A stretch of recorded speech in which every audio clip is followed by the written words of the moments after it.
한번 생각해 보십시오. 이 모든 시작이 어디서부터였습니까?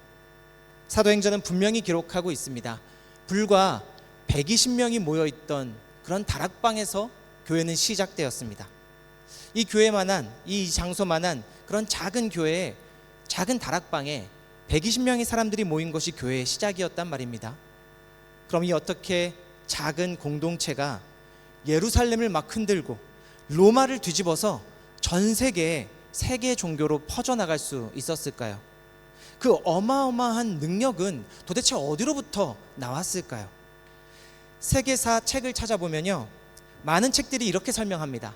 다양하고 복합적인 이유들이 맞물린 결과라고 설명하거든요. 헬라어가 널리 보급되어서 소통하기 쉬웠고, 로마가 정비한 고속도로가 너무 깔끔하고 다니기 쉬워서 그렇게 빠르게 퍼져나갈 수 있었다는 겁니다.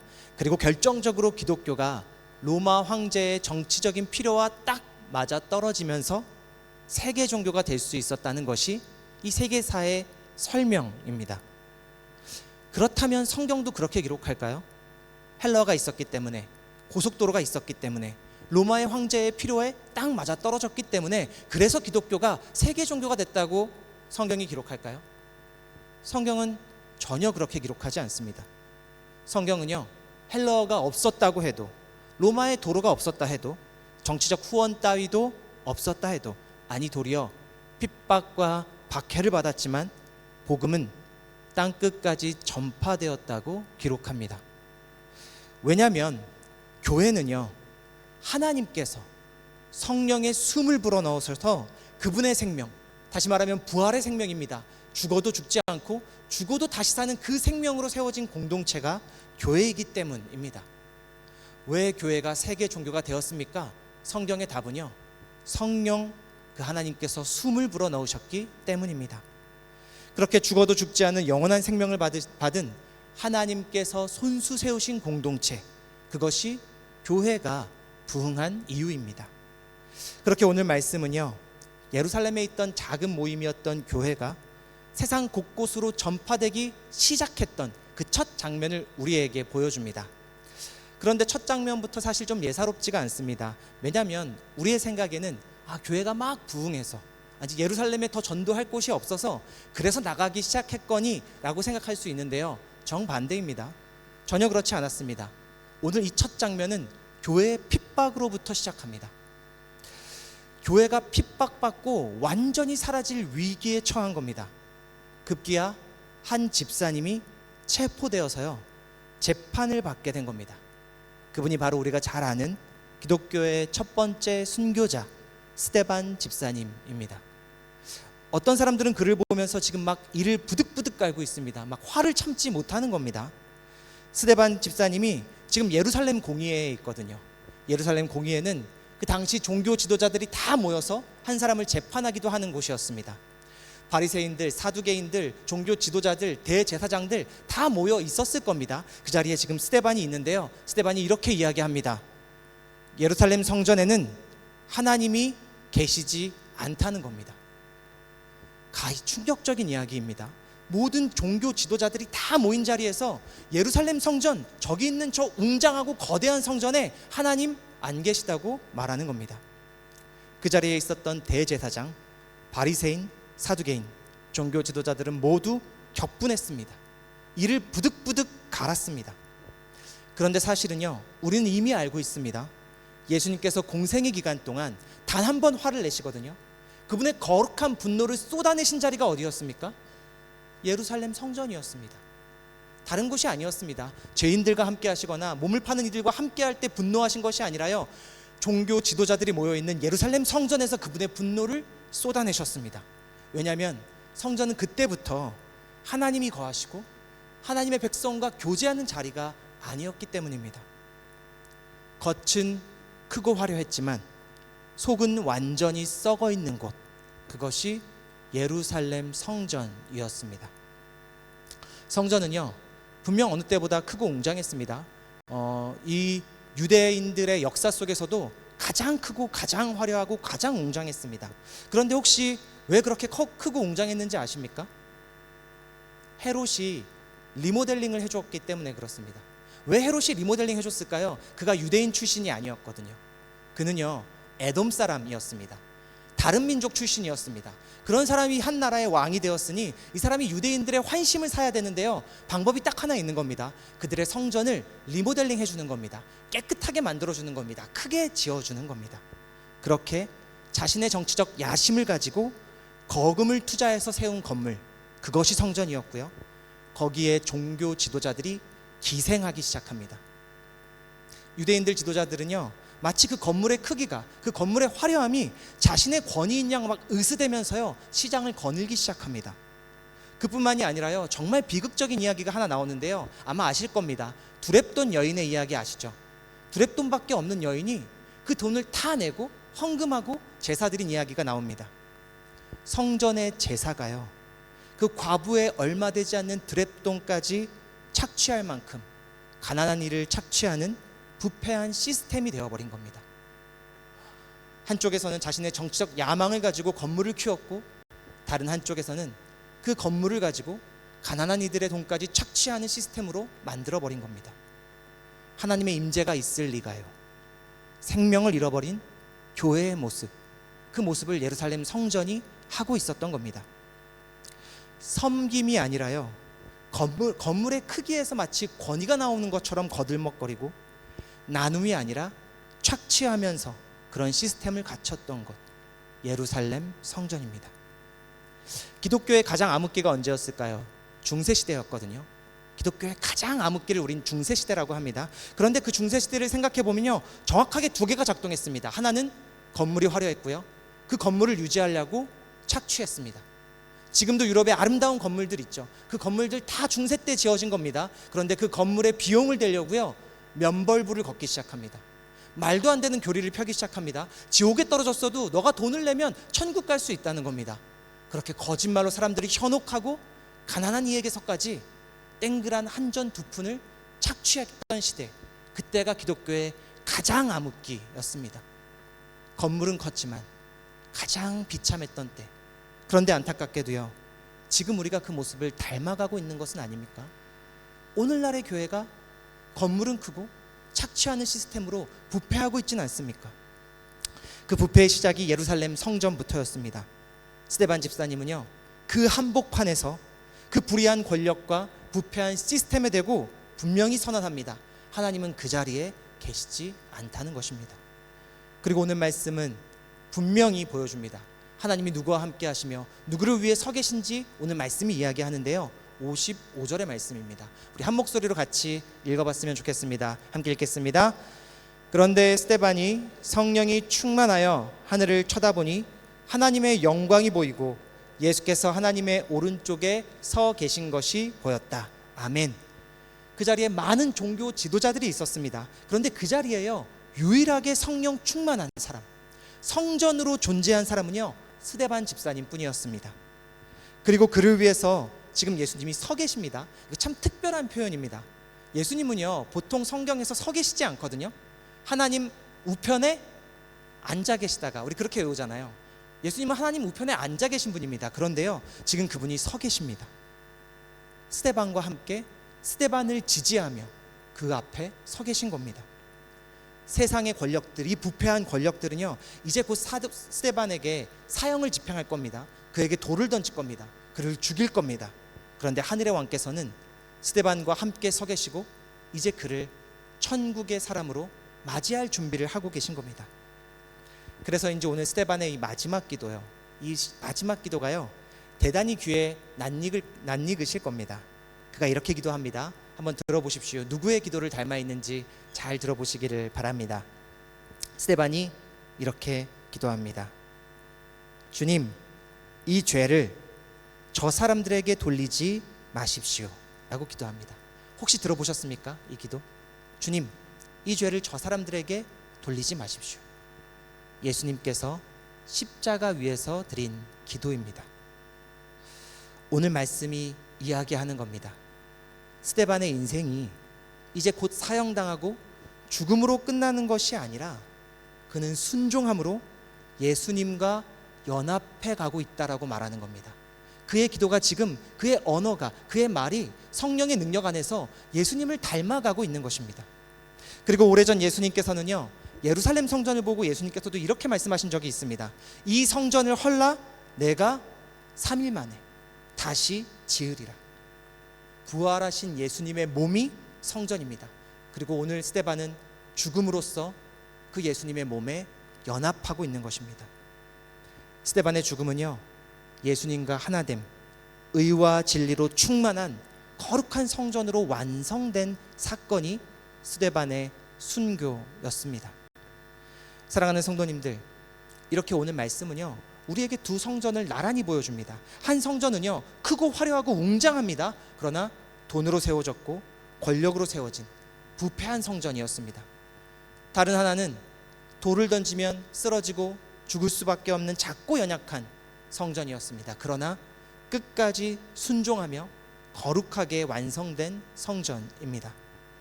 어느 성전에 하나님이 거하시겠습니까? 그리고 우리는 어느 성전을 지금 세우고 있습니까? 오늘 말씀은 하나님이 거하시는 성전에 대해서 이야기합니다. 그리고 성경에서 최초로 한 사람이 성전이라고 말하는 그 시작이 바로 오늘 본문입니다. 우리 많이 들어보셨죠? 사람이 성전이다. 성령 충만할 때 그 사람이 움직이는 교회다. 그 말 들어보셨습니까? 그 신학은 바로 오늘 말씀에서 시작합니다. 스데반 집사님은 성전으로 완성되신 분이십니다. 저의 지극히 좁은 경험이지만 나누고 싶습니다. 제가 미국의 아주 작은 개척교회를 섬기던 때였습니다. 간혹 이 미국의 작은 개척교회는요 한국에서 놀러 오신 분들이나 오신 분들이 교회를 찾아주셨습니다. 그런데 재미나게도요 엄청 큰 교회에서 오신 분들은요 이름만 대면 누구나 아는 교회에서 오신 분들은요 자랑스럽게 교회 이름을 말씀하십니다. 저 어느 교회 출신입니다. 어디에서 왔습니다. 딱 들으면 아는 그런 좋은 교회입니다. 그런데 그런 교회가 아니라 작은 교회에서 오신 분들은요 꼭 이름을 말씀하지 않으시고요 그냥 동네에 있는 교회라고 말씀하십니다. 동네에 있는 교회에서 왔어요. 이름도 없이 그렇게 이야기를 하십니다. 그런데 제가 경험하기로 저의 그 작은 개척교회 한 20명 많이 모이면 20명 모이던 그 교회를 정말 끝까지 섬겨주신 분들은요 99% 이상이 무교였거나 동네 교회에서 오신 분들이었습니다. 정말 단 한 분도 누구나 이름을 대면 알만한 큰 교회에서 오신 분들이 끝까지 교회를 섬겨주시지는 않았습니다. 아니 도리어 한 달 정도 지나면 이건 저래야 하고 저건 저래야 하고 그렇게 불만만 표시하고 돌아가셨습니다. 믿음은 교회 이름, 건물에 달려있는 것은 아닌 것 같습니다. 믿음은요 순종으로 완성됩니다. 하나님께서 순종하는 자의 그 삶을 성전으로 완공해 주시기 때문에 그렇습니다. 저와 여러분은 순종이 우리의 자랑이었으면 좋겠습니다. 순종할 때 하나님께서 완성해 주신 성전으로 충만하시기를 주님의 이름으로 축복합니다. 이렇게 사람이 성전이라는 신학은 바로 오늘 말씀에서 출발하게 되는데요. 이제 사도행전은 그 신학을 딱 세운 후에 한 가지 사건을 재해석하기 시작합니다. 그게 무슨 사건이냐면요 예루살렘에서 있었던 크고 큰 무자비한 박해입니다. 스데반 집사님이 순교한 후부터요 유대인들은 정말로 이를 바득바득 깔며 이 기독교인들을 박해하기 시작합니다. 체포하고 감옥에 가두고 죽이기까지 했습니다. 정말 무자비할 만큼 박해했는데요 언뜻 밖에서 보면 어떻게 보였냐면요 교회가 해체될 것만 같이 보였습니다. 뿔뿔이 흩어진 게 아니라요 도망치던 시대였습니다. 모여야 공동체라고 할 수 있는데 모일 수가 없는 겁니다. 모이면 드러났고 박해당해야 했기 때문에 그렇습니다. 그렇게 기독교인들은요 무서워서 도망쳤습니다. 예루살렘을 벗어났습니다. 그런데 이 사도행전을 기록한 누가라는 사람이 정말 나중에 이 사도행전을 기록하거든요. 근데 나중에 돌이켜서 그때를 생각해 보니 그 박해의 시대가 하나님께서 역사하신 시대라는 것을 깨달았던 겁니다. 그래서 아주 특별한 단어를 사용하는데요 그 단어가 바로 디아스페로이입니다. 디아스페로이. 왜 누가는요 그때 박해당해서 교회가 사라졌다거나 교회가 해체됐다는 단어가 아니라요 흩어진다는 뜻, 다시 말하면 농부가 씨를 뿌리는 단어였습니다. 농부가 뿌리셨다. 그 박해의 사건을 하나님께서 뿌리신 사건으로 디아스페로이라고 기록하는 겁니다. 분명히 예루살렘의 박해는요, 무자비했고 대단히 가혹했습니다. 사람들은 다 공포에 질려 있었습니다. 그런데 나중에 누가가 돌이켜보니 그 사건, 그때는 무서웠고 공포스러웠지만 지금 돌이켜보니 하나님께서 이 사마리아 지역에 교회를 세우기 위해 뿌리신 사건이구나, 주님의 손에 의해 던져진 사건이구나. 그렇게 우리가 안디옥에 최초의 국제교회가 세워지고 터키 지역에 이곳저곳에 교회가 세워진 것, 그 박해로부터 시작되었구나, 누가가 깨달았던 겁니다. 만약 교회가 큰 건물이었다면요, 그 박해 때 사라졌을 겁니다. 만약에 교회가 조금 착한 일을 하는 동호회 정도의 수준이었다면, 그런 사람들의 친교 모임이었다면요, 그 박해와 핍박을 견디지 못했을 겁니다. 그런데 교회가 순종하며 하나님이 지으신 성전이어서 그 안에 성령이 충만하고 하나님께서 숨을 불어넣으신 부활의 생명이 있어서 교회는 핍박과 박해 속에서도 무너지지 않았던 겁니다. 뿔뿔이 도망친 줄 알았는데 하나님께서 뿌리신 겁니다. 그래서 각 지역마다 교회가 생겨나기 시작한 사건. 누가는 그래서 디아스포라라는 말을 사용합니다. 예루살렘 한 사람 한 사람, 그 모두가 성령 충만한 교회가 되었던 사건입니다.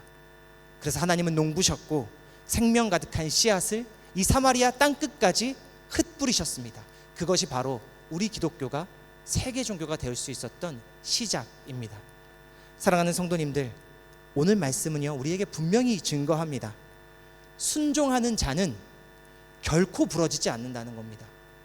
순종하는 자는 하나님의 손에 의해서 완성될 뿐만 아니라 그 안에 숨을 불어넣으셔서 죽어도 죽지 않는 생명을 우리 안에 가득 담아주신다는 이야기를 지금 이 누가가 하고 있는 것입니다. 그래서 돌이켜보니 나는 그때 박해받고 핍박받았지만 그 사건을 통해 하나님은 교회를 확장하셨구나, 하나님의 나라를 확장하셨구나, 그렇게 고백하고 있는 겁니다. 그러니 오늘 말씀 나누는 저와 여러분의 인생도요, 순종함으로 완성되어지길 원합니다. 지금 핍박과 박해를 받으십니까? 순종할 때 하나님은 완성하시고 그 핍박과 박해마저도 주의 은혜로 고백하게 반드시 만드실 것입니다. 우리가 부러지지 않고 고난과 박해 속에서도 이렇게 기도하고 기대할 수 있는 사람이 되기를 원합니다.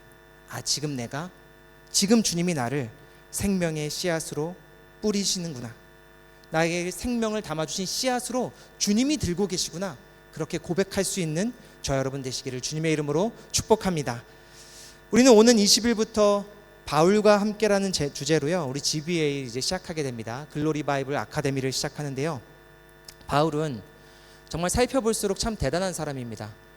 신약 성경의 거의 70% 이상을 기록한 사람이기도 하고요, 그의 손에서 교회가 개척되었고 지금 이 현대 교회의 대부분을 이 바울이 완성했습니다. 오늘 말씀은 이 바울이 성경에서 처음 등장하는 장면을 우리에게 보여주는데요, 그는 원래 어땠던 사람이냐면 스데반의 죽음을 보면서 잘 죽었다고 생각했던 사람입니다. 스데반 참 잘 죽었다, 그럴만하다고 여겼던 사람입니다. 누구보다 앞장서서 기독교인을 박해했던 사람이 사울입니다. 그런데 우리 대부분은 그가 참 악랄했다라고 생각하시더라고요. 그런데 악랄한 사람이 전혀 아닙니다. 그는요, 오히려 성실하고 정직했던 사람입니다. 다만 유대인으로서 기독교인을 믿는 사람들, 예수를 믿는 사람들은 하나님이 아닌 다른 신을 섬기는 이단 종파여서 그래서 핍박했던 겁니다. 또 로마 시민권자로서 로마의 질서를 어지럽히는 불온한 공동체라고 생각해서 그들을 핍박했던 겁니다. 신념 중에서도요, 가장 무서운 신념 두 가지가 무엇인지 아십니까? 종교적 신념, 정치적 신념입니다. 사울은요, 이 두 가지로 똘똘 뭉쳐 있던 사람입니다. 종교적인 신념, 저들은 이단이야. 정치적 신념, 로마를 무너뜨릴 불온한 단체야 라는 그런 신념으로요, 사명감을 가지고 열심히 핍박하며 다녔던 사람이 사울입니다. 이 청년이 성경의 역사 속에 오늘 처음 등장하는 겁니다. 그런데 오늘 이 장면 특별한 이유가 있습니다. 왜냐면요, 이 사도행전을 기록했던 누가라는 사람이 어떤 사람이었냐면요, 이 사도 바울과 평생을 함께 다니며 교회를 세웠던 사람입니다. 그러니 그 자신도 좀 의문이지 않았겠습니까? 어떻게 정치적 신념과 종교적 신념으로 똘똘 뭉쳐있던 이 사람이 다메섹에서 예수를 만나더니 180도 변화되었을까? 정말 움직이지 않을 것 같은 신념 아닙니까? 이 두 가지 신념 말입니다. 그런데 어떻게 이 사람이 다메섹에서의 그 한 번의 사건으로 교회를 세우는 사람이 되었을까? 복음을 전하는 사람이 되었을까? 왜 생명을 아끼지 않았을까? 누가도 의문이지 않았을까요? 누가는요, 그래서 오늘 이 말씀을 기록한 겁니다. 신념으로 똘똘 뭉쳐있던 사람이 어떻게 다메섹에서 대번에 변화될 수 있었을까? 누가는 그 시작이 스데반의 생명이 그 돌밭에 심겨졌기 때문이라고 기록하려는 것처럼 보입니다. 사람들이 돌로 칠 때 사울은 그 자리에 책임자로 있었던 모양입니다. 사람들이 그 발 앞에 옷을 벗어놓습니다. 이 말은 뭐냐면요, 사울은 돌로 치는 사람이 아니라요, 그 사형 집행의 책임자라는 말입니다. 사람들이 그 앞에 옷을 벗어놓고 이제 스데반을 돌로 치려고 합니다. 사울은 그 자리에 책임자였습니다. 그런데 스데반이 돌로 맞으면서 그 자리에서 이렇게 이야기합니다. 우리 60절 말씀입니다. 스데반의 기도입니다. 한번 같이 읽어보도록 하겠습니다. 시작. 그리고 무릎을 꿇고서 큰 소리로 주님, 이 죄를 저 사람들에게 돌리지 마십시오 하고 외쳤다. 이 말을 하고 스데반은 잠들었다. 아멘. 분명히 사울은요, 이 기도 소리를 들었을 겁니다. 왜냐하면 스데반이 외쳤기 때문입니다. 죽어가면서도 외친 겁니다. 주님, 저들의 죄를 그 사람들에게 돌리지 마십시오. 그걸 분명히 들었을 겁니다. 그리고 그 이유도 마찬가지였을 겁니다. 많은 그리스도인들을 핍박했겠지만 그들은 한결같이 그 입술에서 자신에게 죄를 뒤집어 씌우거나 불평하는 것이 아니라 하나님을 찬양하며 생을 마감합니다. 그 돌밭이 조금씩 그 자리에 씨앗이 뿌려진 겁니다. 결국 다메섹에서 그 돌밭에 빛이 비추자 그 씨앗에 꽃이 피며 사도 바울에게는 완전히 새로운 인생이 시작됩니다. 그러니 스데반 집사님은요, 사형당해 죽은 것이 아니라 생명의 씨앗이 되어 뿌려졌다는 것, 그것이 누가의 기록입니다. 사랑하는 성도님들, 이번 주 우리는 로힝야 사역을 다녀왔습니다. 그곳은 세상의 눈으로 보면요, 참으로 버려진 민족처럼 보입니다. 국적도 없고 보호받을 법도 없고 어떻게 보면 희망도 찾아보기가 참 어렵게 느껴집니다. 그런데 하나님의 시선은 분명히 다를 거라고 믿습니다. 그 돌밭 같은 곳이라도 우리에게 계속해서 생명의 씨앗을 뿌리라고 말합니다. 사도 바울이 변했던 것처럼, 핍박받았던 그리스도인들이 교회를 세웠던 것처럼, 그 돌밭처럼 보이고 희망이 없어 보이는 그 자리일지라도 우리는 뿌려야 합니다. 우리도 그곳에서 거창한 일을 하지는 않았습니다. 그저 인조잔디를 깔아주고 떡볶이 김밥을 만들어주고 노래를 가르쳐주고 같이 논 것이 전부입니다. 그것이 로힝야 민족을 바꿀 힘이 있을까요? 그렇지 않아 보입니다. 그러나 저는 분명히 믿습니다. 거기에 생명이 담겨 있고 씨앗이 있을 겁니다. 선교사님께서도 고백하시더라고요. 십몇 년째 그 자리에서 한결같이 일하셨지만 희망이 보이지 않으신다고 말씀하시더라고요. 한 명이라도 개종해서 그리스도인이 된다거나 아니면 한 명이라도 공부를 더 열심히 해서 민족을 바꿔보겠다고 하는 그런 사람이 나오지 않았다는 겁니다. 참 실망스럽다는 겁니다. 그것이 가장 힘들다고 말씀하십니다. 그런데도 왜 그 일을 계속 하실까요? 분명히 하나님께서는 지금도 뿌리고 계심을 믿기 때문입니다. 하나님의 그 긴 역사 속에서 하나의 점이라도 된다면 그렇게 끝까지 사역하겠다고 다짐하시는 선교사님의 간증을 우리가 함께 들었습니다. 그러니 우리도 훗날 이렇게 고백할 수 있게 되기를 기대합니다. 작디 작은 우리를 주님이 뿌리셨다고 고백할 수 있었으면 좋겠습니다. 별거 아닌 일이지만 그렇게 끝까지 뿌리시며 그 돌밭 같은 곳에 주님의 꽃이 피고 하나님의 정원이 되기를 우리가 기대하며 기도하는 주님의 거룩한 백성 되시기를 주의 이름으로 축복합니다. 우리 함께 기도드리겠습니다.